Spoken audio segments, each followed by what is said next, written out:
Hi, my name is Kate Mackenzie and welcome to my show. Thank you very much for dropping by.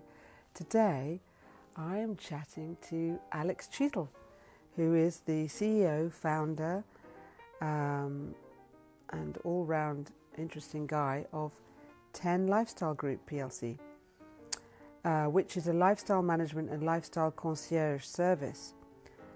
So he is a guy that really spent 6 months creating and honing and writing his vision in the days when, you did backpacking and you took a notebook and you wrote things on notebooks. And he created a vision of a business that was based on trust, had complexity and relational values. And he stayed with that vision, and it's grown and grown and grown to employing 1,000 people, being worldwide. And it's a very successful business, and they have now more visions for 2030, 2040, and where they're going into the future, because once you're ahead of the game and you're the leader in your field and you have that data and the tech, you can keep building. And the reason how and why he kept building and was able to build was he built on trust. And that's all the way from top down, bottom up, clients and the managers that look after the clients. And it's also making sure everybody's welcomed, whether they're black, gay, white, whatever class you're from. So those are his values. And he also talked about something called B Corp, BCORPS, which is how businesses are now going to be really including diversity, intersectionality, and how that's going to go into the future. So I found it really interesting and fascinating how entrepreneurs are made, because he suggests that they're made from people who've had a lot of loss in their lives and they're wanting to create safety. So they have an urgency about them. But also how he's made an organisation which is creative and thoughtful. Even now, how might you travel more greenly but make it fun? And how might you give different options to different people? And how might you really become aware of how creative diversity is, so that somebody might want to go to Paris and they might want to have this kind of Parisian experience. Someone else might want a different one. But how can you use that data to help different people? Or how can you even match lifestyle managers with the right clients so that relationships really work, and in some ways building community and service. So I hope you really enjoy this. I really enjoyed it, and it was very interesting to me that I thought, wow, when you've got to a certain level of being established, do you sit back on your laurels? Not on your Nelly. He doesn't feel like that. He's still visioning and opening to more developments.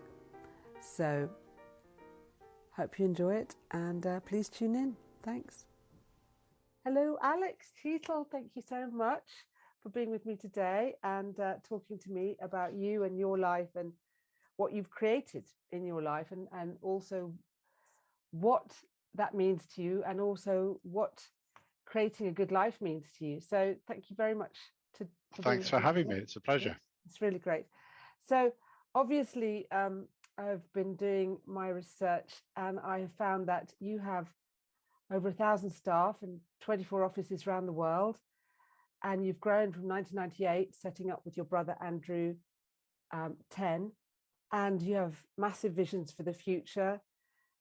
And you are even though we've had a world pandemic, you are still growing and still gaining trust and connections, and building the connections that you want to gain. So how is that for you? It feels, it's been an extraordinary journey in a way. When we set it up, I was 28 years old, and I was definitely suffering from kind of young man-itis, really huge ambitions, and thought, well, today I'm setting up a business and within 3 or 4 years, it'll be absolutely massive. So it's taken a little bit longer than we thought. But broadly speaking, I'm really happy that we've stuck to what we said we wanted to do at the beginning. And it's working. It's just that instead of it taking 5 years, it's going to take, you know, my working lifetime really to make it achieve what I wanted it to achieve right at the beginning. So you had a huge vision immediate from the start. Yeah, I was very fortunate that I had something really old-fashioned and a very old-fashioned way of thinking in a way, because I went traveling at the beginning of 1998 with a load of pads and pens. And if, you know, occasionally you could stop off to check your Hotmail at an internet cafe, but you weren't traveling with a screen the way you would do today. And I was traveling on buses and trains and had lots of time to think. And I'd taken a 6-month sabbatical from my employer, who were this large American company, Procter and Gamble. So 6 months, it felt sometimes like some of those train journeys and bus journeys took a month each. You had loads of time to think and write ideas. And so instead of coming up with a business plan that was a me too, I was able to think really deeply about what I wanted to do with my life and what business I would set up that would enable that, and what business I could be really pleased to have set up. And what was that? Well, so when I was traveling in '98, I spent the first couple of weeks thinking, what can I set up that's going to be the most successful? And in business, that's, you know, that's the easiest go-to for success is money. And so I started coming up with ideas, and one of them was about the miniaturization of cameras. And then I thought, oh God, I hate that, because it's actually going to end up with surveillance, and I didn't like the idea of that. And another one was maybe I should just go and work for a hedge fund, because then I'll earn probably as much money or more money than I would do in some of the ideas I had. And I didn't like the idea of that either. So I thought, hang on, there's more going on here than just what's going to be commercially successful. So then I came up with 5 criteria for what business I wanted to set up. And I'd evaluated every business idea I came up with against those. So the 5 criteria were, is the business going to change the way the world works in some positive way? So is it going to be a big business when we finished with it? And is it going to be a new business? Those were my first 2 criteria. The third one was, I like complexity and I find it interesting, and I think I'm good at that. So I thought, I want to set up a business that needs to be complicated. My 4th criteria was that what I call the Alex Cheatle pub test. So you're in a pub and you meet somebody you don't know, and they ask you what you do. And when you tell them what you do, you're proud and they're interested. And that was important to me for some reason. And then lastly, I wanted a business where you get that pleasure from working with people you respected on an objective that you all agreed was important, that spirit of shared endeavor. And so I needed the business to create a team of people that I would enjoy working with and would be working with, not you know, exploiting. And so those were my 5 criteria. And lots of businesses don't survive that test.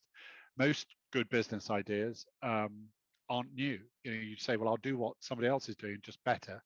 And lots of great business ideas don't have the capability of being, you know, huge. And I wanted our business not just to be big, but to be um, a kind of planet influencing business, if you like. And so those are my 5 criteria.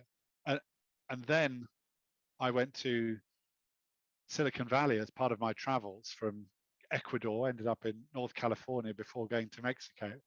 And Yahoo had just been valued at $1 billion, and it was the beginning of the dot-com boom. And my background was Procter and Gamble, and Procter and Gamble makes TV adverts, and they're the biggest TV advertiser in the world. And so I looked at this technology and thought, wow, this is going to enable micro advertising. And I thought, God, my old company's going to love this. If they can advertise the same product to different people differently, they're going to get really good at messing with people's heads and getting them to buy stuff they don't need or want. And I thought, that's a great business, but not for me, because I wouldn't be proud of it, albeit it might be new. And of course, that business model became Facebook and Google. But my thinking was, well, how could I use that technology in a way that I would be proud? And instead of advertising to the individual, the idea for 10 was, let's use that knowledge management technology and that database technology, and essentially that kind of new way of scaling data, to support the individual on their own agenda. And if we can do something for Kate McKenzie, let's say you want to go to Paris, and we set up your trip to Paris, and we find out the best places for you specifically to eat and stay and visit in Paris. If we're organizing the lives of, or helping organize the lives of 100,000 people, there's going to be a bunch of other people that want some of what you wanted in Paris. And if we can create that very well for you, we can reuse some of what we did for you for other people. And that was the idea behind setting up 10 and setting up a business that could become the most trusted service business in the world. And so what was new about that? Were there no other people doing that at the time? Yeah, I think most businesses kind of create a service and a product and then they sell it to an individual and deliver it. And we wanted to ask people what they wanted and then to build the business back from what they did. So people talk about B2C businesses that are business to consumer. And then you've got B2B businesses that are business to business, if you're selling stationery to a company, for instance. And then for us, this was a friend of mine called it a few years ago, me to be. So it's helping the individual, me, sell, or not sell, but helping them get the service and the products that they want from the rest of the world, the businesses out there. And what was different from other concierge services? Well, there weren't any. There weren't any? In 98, no. Oh, were you the first? We were the first. Oh, and actually, goodness. we invented the term lifestyle management.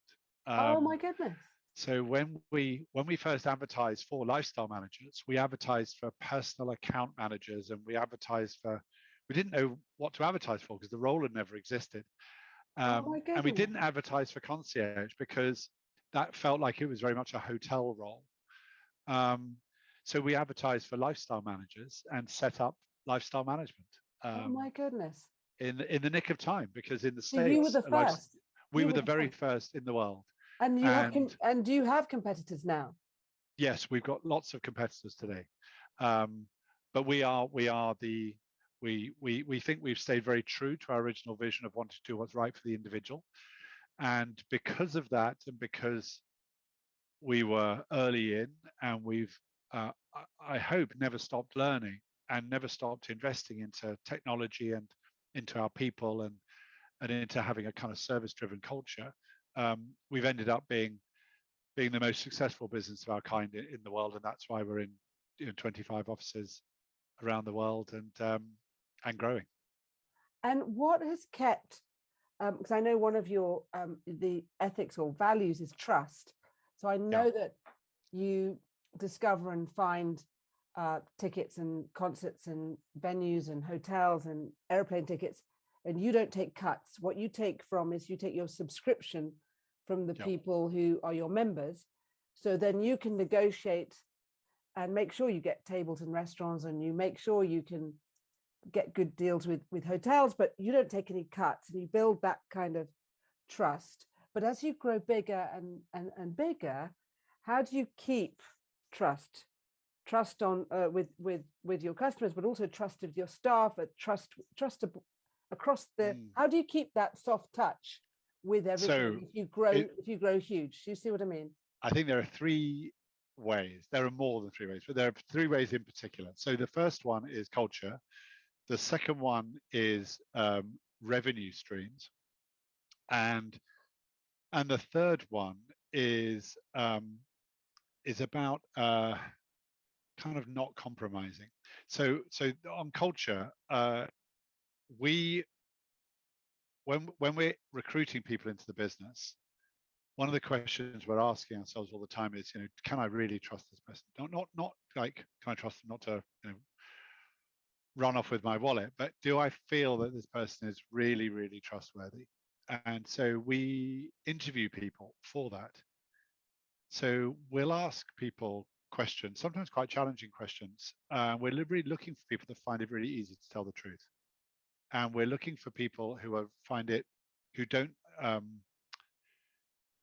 find it difficult to be challenged, because again, you want people that don't blame themselves when something goes wrong, because you'll know this better than me, but we find that when people in a service business feel blamed, they find excuses.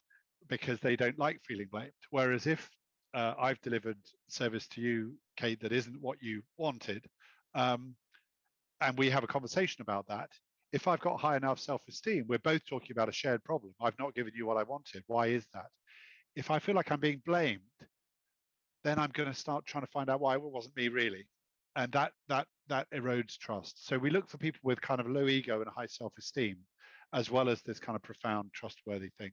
And then we try and demonstrate trust in our business by being transparent, being very open with why we make decisions, being treating all of our staff like like humans, right? Like just grown-up people that should be part of the conversation, which of course they should be. And lots and lots of communication and lots of listening. And then we also try to encourage a culture where we're always thinking about our member, because they need to trust us. And we've got a nice parable, if you like, that we tell sometimes about the invisible member. So what we say to new starters in the business who might be dealing with our members by phone and email and WhatsApp and however else, we say, as you're working, whether you're dealing with our members or whether it's an internal meeting, or even if you're in the pub after work, imagine that just behind your shoulder there's an invisible member who's just listening to how you talk about solving their problems, how you talk about them, how you talk about why you do your job. And at any time, that invisible member should be really impressed. It doesn't mean you need to get it right every time. If somebody asks for a last minute table to the French Laundry in North California and we can't get it, we've not delivered great service. But have we done our best? And are we talking about them with their best interests always at heart? Are they a customer we want to exploit, which would be awful? Or are they a member that we want to help and that we'll think and work hard to do the right thing for them? So we've got that culture. But the second thing is revenue stream, because people say that culture eats regulation for breakfast, but revenue streams can eat culture. What I mean by that is that businesses have got a gravitational pull towards what makes them money. And that isn't because everybody's a fierce, red-blooded capitalist that wants to maximize their money, but you've got wages to pay and you need the business to survive. So the very first business plan for Google said that they would never create advertising money. They would not take money from advertisers. Otherwise, they said that would take them to the dark side. Well, guess what? They took money from advertisers. I think it's well north of 98% of their revenues. And, it's fair to say they're not the most trusted service in the world because people know that they manipulate our own data against us. And so that's why it was so important that the vast majority of the money that we make is subscription money, not money from suppliers. Otherwise, we end up wanting to justify why those suppliers should give us money, and then we end up pushing suppliers. It makes so much sense. And how do you keep on board your lifestyle managers? So from the person who's on the phone to the client to your HR director, how do you keep the flow and the trust? I know obviously organizations have to have people that are on the floor that are delivering and finding and delivering, and then you have to have people who are looking with vision, and you have to have all these different places. But how do you make sure? Because in some ways, I always think, when you've got people that are on the phone, you have the most incredible market research people.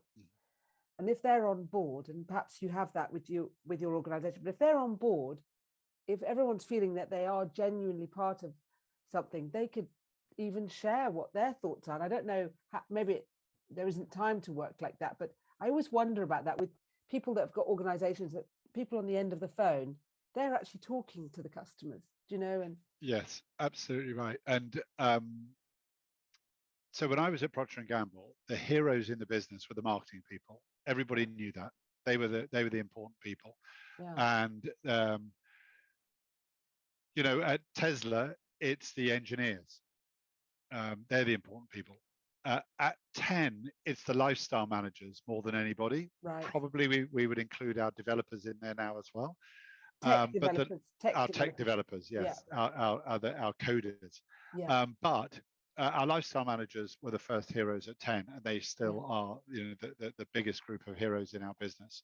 And my job and the job of everybody else in the business is to support them to do a better job and to get better results for our members. So on my wedding certificate and on my kids' birth certificates, where you've got to put in profession instead of putting in entrepreneur or company director or something, it says lifestyle manager. And I think I'm the first person to have put that job down on a public document, and I'm really proud of that. That is our job, to help people get the best from their lives on their own agenda. And so that's one thing. They've got real respect in the business.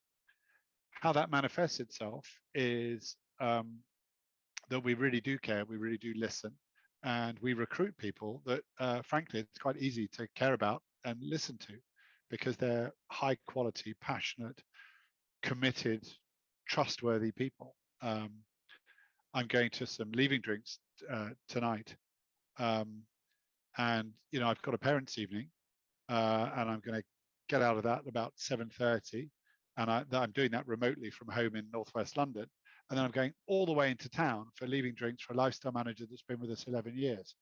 Pretty much, there'll be a lot of people there, and he is a great example of somebody that's been with us 11 years, has built trust with us and with his members, and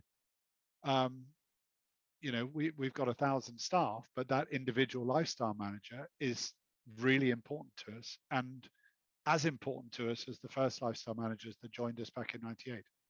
So what brought you, I mean, what was your experience? I know, were you born in Brazil, or Yes. You were born in Brazil? What led you to develop a lifestyle management service that's across the world? And I loved your story by Ben Moore on your website, because it kind of named this kind of person-centered, creative, me to be. I love that, me to be. It named this creative business that you've brought to life. What was it about you, your upbringing, and how you are, that helped you to come to this place, to birth something that's becoming worldwide, and you were the first to do it? So what led you to be able to even create a vision like that and then deliver it? I think I think if I answer that in two bits, what made me an entrepreneur and then what made me specifically set up 10. Yeah. I think one of the things that made me an entrepreneur was, on the positive side, was kind of we were brought up with stories of adventure and encouraged to be independent and adventurous as kids. From your mom, your dad? Mostly from my mum. My dad was quite risk averse, actually, although it was my dad that had lived in Brazil, so he was adventurous enough to have gone out and lived abroad. But my mum would, kick us out the door and say, go and have fun and come back at tea time. And we were. There's a story that, we used to get the bus to school when we were incredibly young. I'm told it would definitely be a child protection issue now, and the bus home. And if the buses were on strike, which they often were, when we were kind of 6, 7 years old, it was 1976, 77, and they were on strike a lot, if any of your audience remember back then. And we'd hitchhike home. Again, it almost certainly, it would be a child protection issue today, but we were told that the world was not a dangerous place, and that even when it might have been, and that you should go out there, and that there was opportunity and adventure to be had. And I think that was the kind of positive side of it. The negative side of it only really occurred to me in later years. I was at a dinner where there were 10 entrepreneurs around the room, and somebody asked a question about one of them, and they said, "Oh gosh, they'd lost a father when they were young." And then this broadened out, and of the 10 entrepreneurs in the room, 8 of them had some kind of trauma involving losing a parent to death or divorce, separation, at a young age. And that's not obviously true for 80% of entrepreneurs.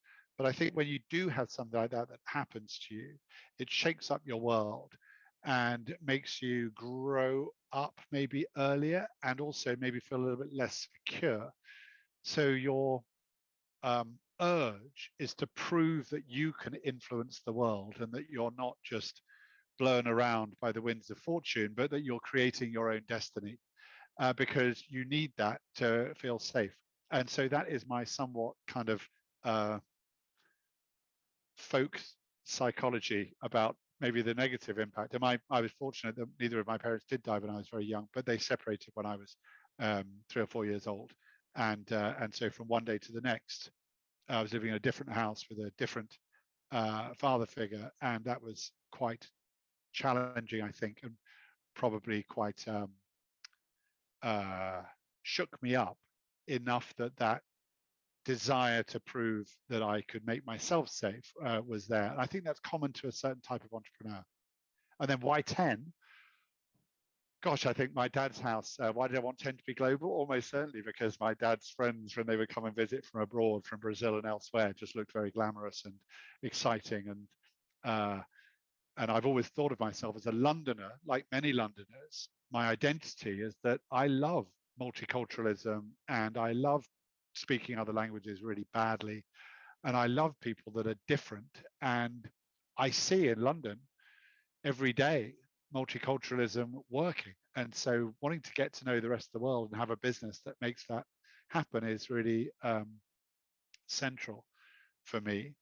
And modern knowledge management technology allows things to scale. So if we're organizing that holiday for you in Paris, and the next person that wants to go to Paris is somebody from Turkey, well, maybe like you, they also want a hotel that's got, a spa that does Reiki or something in it. Well, if we've discovered that for you, we can use that for our member from Turkey. That our business scales quite well globally. But I never had a real love for luxury. And some people think, well, you run a lifestyle service, it must be a luxury lifestyle service. That must be important to you. And actually, that's not important to me at all. I don't have I don't wear a watch. If I did, I'd probably wear a cheap Casio. I'm not that fussed about fast cars and flash stuff like that. I've come to like staying in nice hotels and eating in restaurants, but when we set the business up, that wasn't so important for me. So it wasn't the luxury side of it. It was more this ethical thing about supporting individuals on what's important for them, rather than selling them something that they may or may not want. That was the big idea that had me excited and made me, in my imaginary pub, proud when I described our business. And that's what I want to carry on doing over the next kind of 5-10 years to grow and develop that. So it's really interesting because when I read the story by Ben Moore, it was very exciting, and I wanted to definitely be on those adventures and journeys those people were on. And I'm wondering, did this speak to little you, when suddenly you had everything was a bit changed overnight? Would you have liked someone to have personally attended to you and thought, what adventures and things would you like? I mean, there's something about the personal attending to people's creative adventures. There's something about play and adventure and eating out and hotels, and even in the story there was art and culture, and there was a lot of cross fertilization with lots of things. I think there's something about having somebody that is on your side. So actually, one of the best things about having about my family change when I was very young was that we went to stay with my stepfather's mother, and she immediately gave us unconditional love, complete and unconditional, right from the very start. And she was completely on our side. There was no agenda. She was just on our side, against the world, not against anybody in particular. Just she would be there, whenever we needed her. And that is something really important. And a few years ago, our senior leadership team, we had an icebreaker, which was, can you talk about somebody in your life who's not a blood relation that was really important for you when you were young? And my God, we've never had a more tearful. Our senior leadership team is normally in tears, but as everybody talked about one person in their life like that, you realize quite how amazing it is when somebody that isn't even a blood relative is completely on your side. And a great lifestyle manager is completely on the side of the individual and the families that they look after. And that's incredibly fulfilling and important. And so it's maybe that is part of what sits at the heart of it. That makes sense, doesn't it? That makes a lot of sense. You had that adventure and leadership and stretching to make your life safe and perhaps other people's lives safe. And then also this you had a modeling of unconditional care, which you've created these different parts. I haven't put those two things together before, but yes, yeah. no, you could be right. Well, I think, yeah. Yeah. I think the other thing is, I was brought up in Chingford, and my nan was in Woodford, and it's the Essex-London borders, a great place. Still the most generous people in Britain I ever meet are from there. Yeah. And it was a great place to grow up in many ways, but it was also the height of the late, I was growing up as a teenager in the 80s, and it was real city boy, people making a lot of money in the late 80s. And my family, my mother was all about adventure rather than wealth. My father was all about friendship and being reliable, and his values didn't start with make as much money as possible at all. And I think I had a kind of I always knew that success in my family isn't about making as much money as possible at all. It was very un-Essex in that it was much more about are you having adventure? Are you making a positive impact in the world? And that's absolutely true for us as a business. We want to be getting better all the time. We want to be taking risks. And if we have to choose between our business being worth X by doing the wrong thing or being worth a third of that, but we're doing something that we're really proud of, we'll do the second thing. And sometimes people get that wrong. They say, oh, it's good if you're trusted because that will make your business more successful. But that isn't why we do it. We do it because we want to be proud of what we do. And if that makes us less successful, we'll live with that very happily. So much more happily. Yeah. Sorry. Is that what's kept you going? Because, just from my own life and talking to other people, there are moments in businesses where it looks like this is not going to work and we can't match the funds to pay the people to do that. There are moments when businesses are growing that involves a lot of faith and trust to keep going. And is that what's kept you going? Is that the kind of spark that kind of went, whether this makes money or not, I'm gonna see this through? Yes, I think that is absolutely right. And for us as a business, it was quite lonely because we were the most advanced business of our kind globally, and still are. But there was nobody to copy, and there was nobody that was already on the other side of the river saying, we've made it. So we were just, right, this is going to work. And we fundamentally believed that people did want somebody in their life or a service in their life that they could trust, that had their best interests at heart. And we fundamentally believed that we could make that more successful as we grew because of this knowledge management and sharing and using technology well.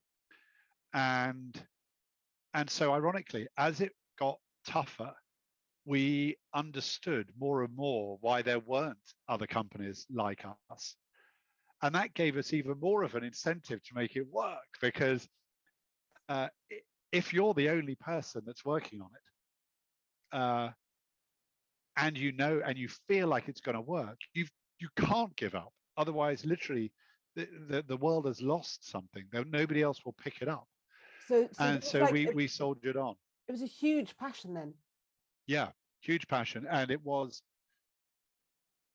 it would have been much tougher if I'd had a family that was dependent on me in the toughest years, when I was maybe aged 31, 32, 33. Wow, that would have been really hard. That would have been really, really hard to keep the business going if I'd had dependents at that time. So I don't want to say that we would have stuck with it no matter what, because under certain other circumstances, I might have had responsibilities to jack it in. So who supported you? Did your parents support you to start it? Did they lend you money? Did you get support to get going? So when I told my dad I was resigning from my blue chip job to set up a business, he thought that was a terrible idea, and he didn't not support me. I knew he had my back, but he thought it was a terrible idea. He thought staying in a good, respected business like Procter and Gamble and working your way up meant that you could do very well professionally and have time for friends and family, and that setting up a business looked like it was fraught with risk and obsession with work, which was something he didn't think of as being very healthy. And so he was supportive in some ways, but didn't think it was a great idea. I think my mum was probably much more up for it, because it was more adventurous than working for a big American multinational.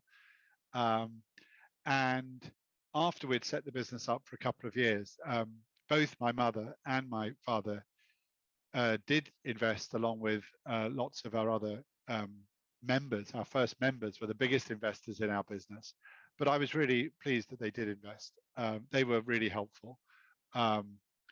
And then my brothers were really important for me. My older brother gave lots of advice, and he was working for an entrepreneurial business when we set up. And then he set up a network for entrepreneurs called the Supper Club, and so, which I became a member of, and learned a lot from him and from the other members of that club, and still do. And then my brother Andrew was the third person I interviewed to be the first employee at 10, and he was the best candidate. And I didn't want him to work for us, because setting up, having your first employee as your brother just looked like a lot of responsibility and potential risk for our relationship. And he had just found out that his girlfriend, now his wife, was pregnant, and it felt like the last thing he should do is join a risky startup. But he did, and it's all worked out. So we've been very lucky. So what happens, Alex, when and it sounds like there's a lot of intention, a lot of bravery, and a lot of staying with, but what happens when you become the most powerful in the world in your field, and you've created the first of its type, and the competitors can't really match you because you've been going so long, and you've got so much information and structures in place? How do you manage that, to stay with your feet on the earth and stay in touch with people and not let power corrupt or that kind of thing? How do you stay with that? Yeah, it's a good question. So I just don't feel like we're so not done. So great.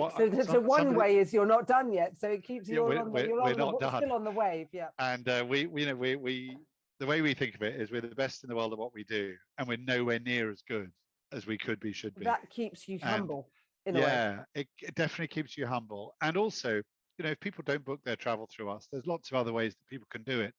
And if people don't use us to get their tickets for Ed Sheeran or Carlos Acosta or Arsenal, Chelsea, whatever it might be, there's other ways that they can do that. So we can't be complacent, because there's really smart people out there trying to solve those things in other ways.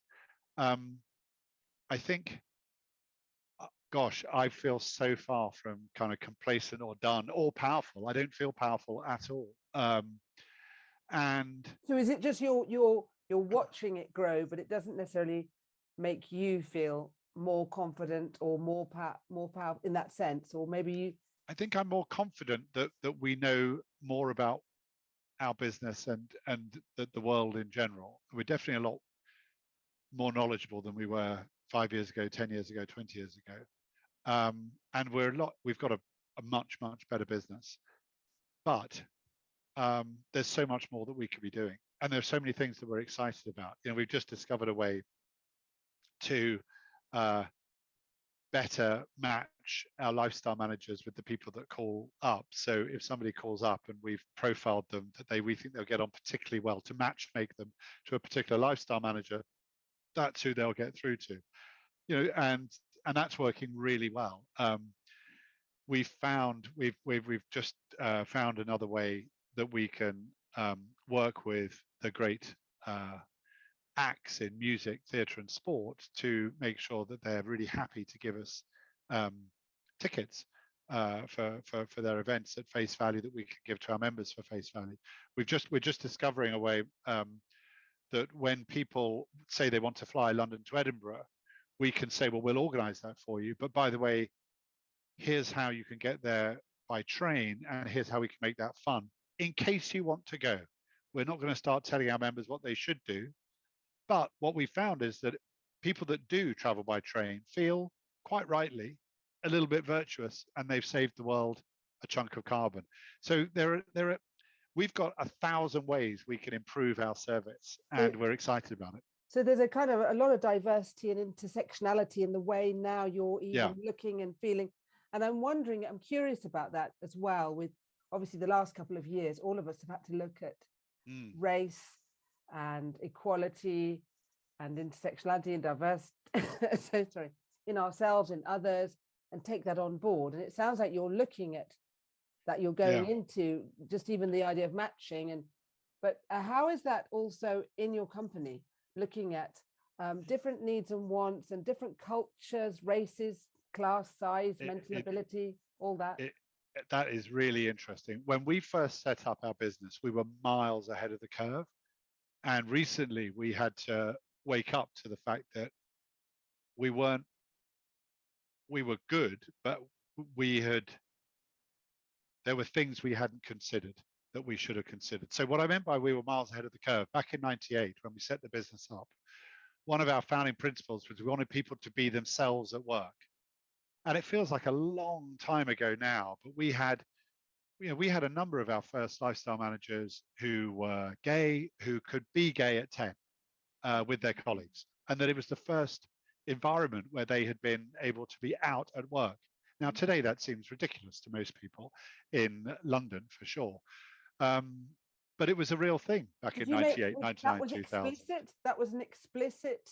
It was explicit. If you're gay, we want to celebrate. We want you to feel free to be yourself. Was that? We didn't broadcast ourselves specifically as a gay-friendly employer. It's just that when people arrived, they realized that everybody was being very authentically themselves. I hate that word authentic. It feels like something you choose to be. But people were just being themselves at work. And we were like that. And everybody was out to as their own self at work, whatever that was. So we were very proud of that and a bunch of other things that we did. And yet, a couple of years ago, or maybe it was in the build-up, I mean, maybe Black Lives Matter was certainly a time when we all just kind of thought, what else can or should we be doing? And it's really interesting because there were things that we thought we were ahead of the curve on that was now just what most good companies were doing. And there weren't that many things we were doing that were really thoughtful. I think we've got a very kind, friendly, open culture. And I love that. And I don't take that for granted. But for instance, we're about to launch a couple of days every year. Members of our company are going to be able to spend giving back to the communities and the causes that they're most passionate about. Now, we didn't do that previously, but we've done that partly because of the thinking that came out of that of the last couple of years. We're also when people raise money for a cause that they're passionate about, we're going to match that up to a certain amount, to really encourage people to do things that they're passionate about and to tell their colleagues about that, because we want our business to be full of that passion and interest, and for everybody to see each other as a human being. We've also had some, we've got a business in Cape Town, and we're launching an apprenticeship program in Cape Town that's aimed at helping overcome some of the disparities in society there. But obviously we're doing things in pretty much every market in the world, but there's something very specific in Cape Town because we've got an amazing management team there. But when we walk through the streets of Cape Town, there's a certain ethnic mix. It gets a little bit more, a little bit less diverse in our office. And then when we are in a management meeting, it looks a lot like a management meeting might look, you know, in Europe. And your that doesn't, that, yes, our management team. So do you mean like it might be quite white? Do you mean? You're very white, yeah. So yeah, exactly. So our very top team in South Africa is very white. And so then we went through a process of really being very careful about how we interviewed and recruited to try to change that. And that's had some success. But what we realized is we're going to need to home grow. We're going to want to home grow talent and bring people through the business as another way to address that in our business, and for the sake of our business and service, and for the sake of broader society as well. And there's stuff that we're doing that's just a lot more proactive than we were doing a few years ago. And we're becoming a B Corp. I don't know if you know about the B Corp movement, but definitely have a look at this. It's B as in just the letter B, not as in the buzzing bee. And it's Corp, C-O-R-P-S, and it's a movement of companies who want the world to know that they're not only about shareholder value, they're also about what's right for people and society, and about what's right for the planet. And we will, all being well, next year change our articles of association as a business to expressly state that we're about doing the right thing for people and the planet, as well as doing, as well, obviously, as being a profit-making business, but that the profit isn't the most important thing. And of course, for us, that was a really easy decision because it's never been the most important thing. But it's nice to join a movement for whom that is expressly laid bare and explicit. So does that mean looking at how you employ, and also looking at the businesses you engage in, and also, like you said, even looking at the choices, giving your customers, you know, this would be the train, this could be the yes. flight, but also where there might be fair trade, or where some business have more values around equality and diversity, where, you know, who you're engaging with business wise. Does it include all that as well? And it definitely does. And it just means that you kind of promise yourselves and everybody else in the business, by becoming a B Corp, that you will think about all this stuff and then take a right decision. And initially, when I heard about B Corp, I thought, I don't want to join a movement that badges me as an ethical business leader or badges my business as ethical. That felt a little bit cookie cutter and kind of the opposite of what TEN's about, which is supporting people on their own individual journeys. I didn't like the idea of being badged up. But the more I got to know about how it actually works and what it actually means, the more supportive I got. And then, you know, we just literally a couple of days ago got board agreement to move ahead with that and hopefully make that happen in 2022. That's great. So is your London office, is it quite diverse? Who's in the top echelons? Our London office is very diverse. And again, that isn't because in the London office, it's not because we kind of went out to be diverse. We've just ended up with, so, you know, the woman that runs America, runs the whole of the Americas from Buenos Aires to Toronto, is a woman. When we went to recruit her, I spoke to a headhunter in the States who said to me, and this was only 10 years ago, would you consider a woman? Yeah. And I was like, wow. Never occurred to me that anybody would ask me that question. Yeah. Yes, we would, Yeah. but we're not looking for a woman. Yeah. We would definitely consider one. And we've got Tracy, who's brilliant. Yeah. Anna, that joined us as a lifestyle manager many years ago, is the woman that runs Europe for us. I'm really fortunate in that Wei Kwan, who is Malaysian, is my chief of staff and very central to all the innovation in the business. You know, we've got a pretty diverse top team. Yeah. I would hope it would be even more diverse over in the years that to come. Yeah. You know, we've got a big business in Japan, but we don't have a Japanese person on our top team globally yet. You know, that would be something like that. Feels like something that, you know, might get solved in the coming years, and I would hope that it would. Yeah. But so no, we'll I think we're pretty good at it, but we're definitely being a lot more proactive in quite a few areas that didn't just get naturally solved. Yeah, it sounds wonderful. It sounds like it's becoming very overt, explicit, overt. Yes. Embraced more explicitly. Yeah. And then, but yes, and I think for race and sex, that's quite well considered. I think that another thing that we need to do, and again, I think we do it well, and we do it quite well, but we could keep doing better, is to listen to our lifestyle managers more and more and more. Yeah. Because diversity, we know diversity isn't only about sex and race. No, and it's multi-layered. Some of the people that I sometimes feel I think the most similarly to are from different ethnic backgrounds and different genders. But our lifestyle managers really know. They're talking to our members every day. They know whether our tech works or not, because it is designed to help them, half of it. They know what makes our members happy, and they can be the most important voices in our business to drive innovation. And so we do things like we've got lifestyle management councils, and we've got ways that we get feedback from them. But I don't think we're close to doing as much as we could as we get bigger. That seems like an incredibly rich resource. And I wondered about that, the cascade from you to them to you.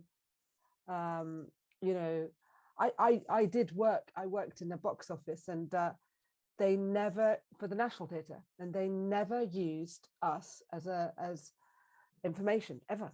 And I was always curious about that, because we were the front facing people, and we could have shared so much information, and it just was never, it didn't occur. The marketing team were absolutely separate I couldn't agree more. You know, one of our competitors, I went to visit them abroad, and I arrived, and in the lift was a lifestyle manager, and I'd been told to get out of the lift, turn left, and I spoke to them in the lift, and they got out and turned right, and I said, "Oh, I'll follow you," and they said, "No, you go left."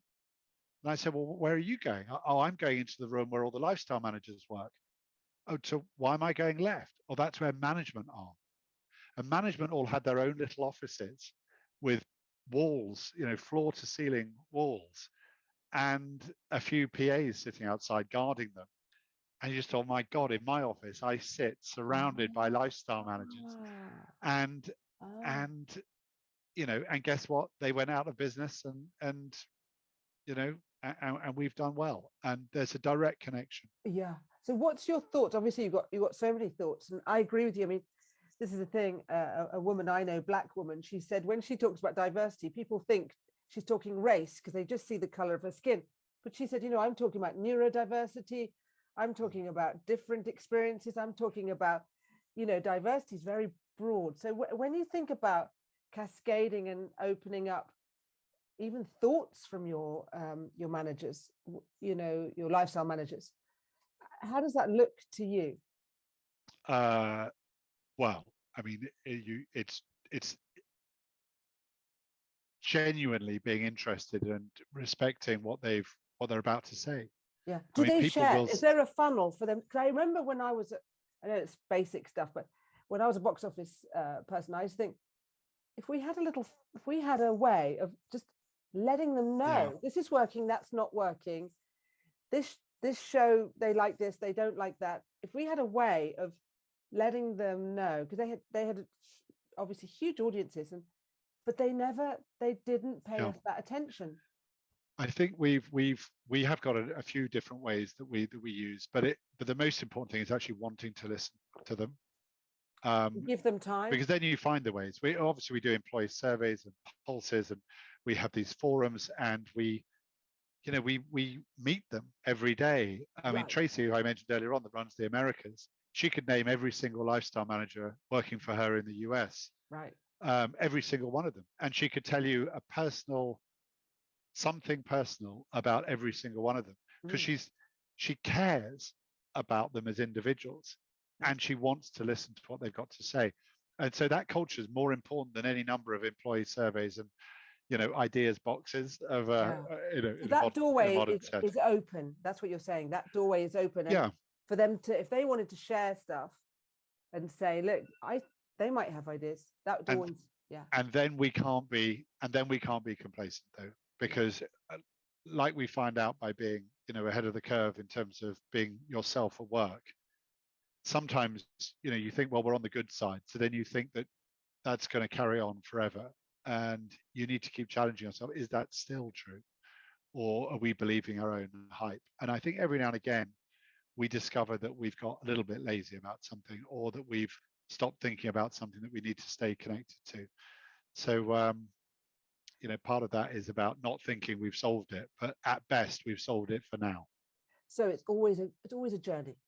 Always a journey. Absolutely. So Alex, now you've created something, and I love what you said. Really, you're never done.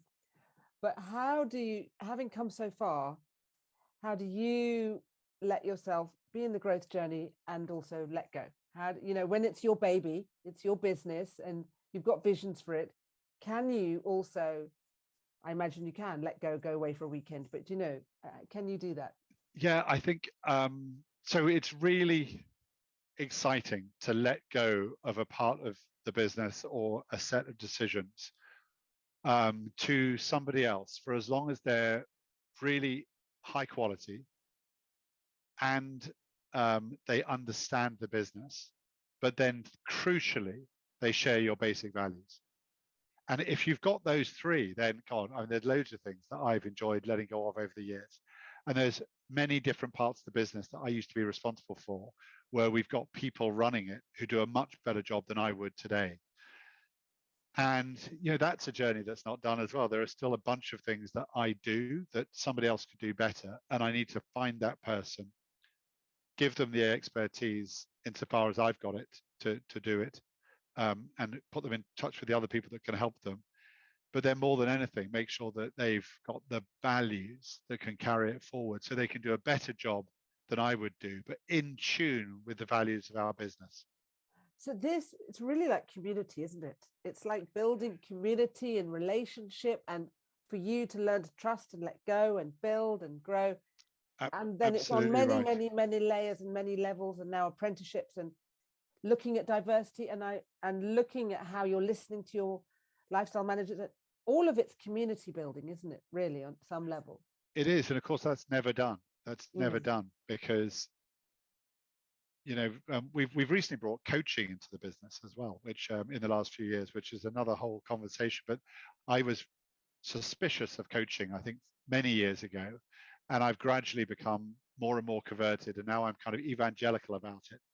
And coaching your leaders, coaching anybody that manages people, and quite a few others as well, including some of our lifestyle managers, because it's just done well. It's just absolutely brilliant. You're inputting, aren't you? I mean, I worked for Models One to do improving confidence for young models, and the reason why they set these days where they gave them accounting, tax, skincare, exercise, and building confidence was because they discovered that the Australians and the Swedes models were really confident, And the English were very worried and the Americans were quite worried. And they were like, why is there a difference? And so they went to discover why.